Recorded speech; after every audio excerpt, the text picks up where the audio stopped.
வேணாம் வேணாம்.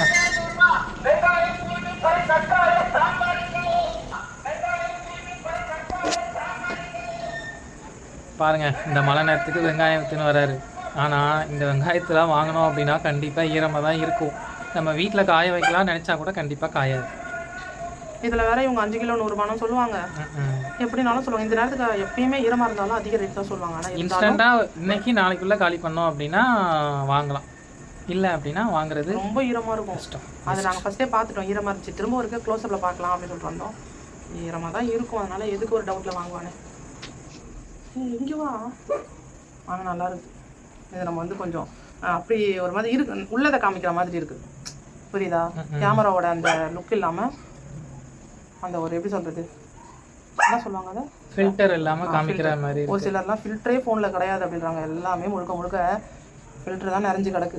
எதுலேயுமே ரியாலிட்டியாக இல்லை. ஆனால் இருந்தாலும் அப்படி பார்த்துட்டாலும் அந்த வீடியோஸ் நல்லா இருக்க மாட்டேன். அதனால் அதெல்லாம் பண்ணால் தான் அந்த வீடியோஸ் பார்க்க கொஞ்சம் நல்லா இருக்குது. வியூஸும் கொண்டு போய் வைப்பாங்க சஜஷனில். இல்லைன்னா நல்லா இருக்காது.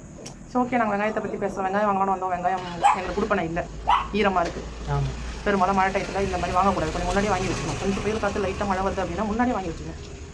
நாங்கள் இந்த டைம் மிஸ் பண்ணிட்டோம். ஆனால் எப்படினாலும் நாளைக்கு எப்படின்னா தொலாவி வாங்கிட்டு வந்துடுவோம். ஓகே ஓகே, பாய்.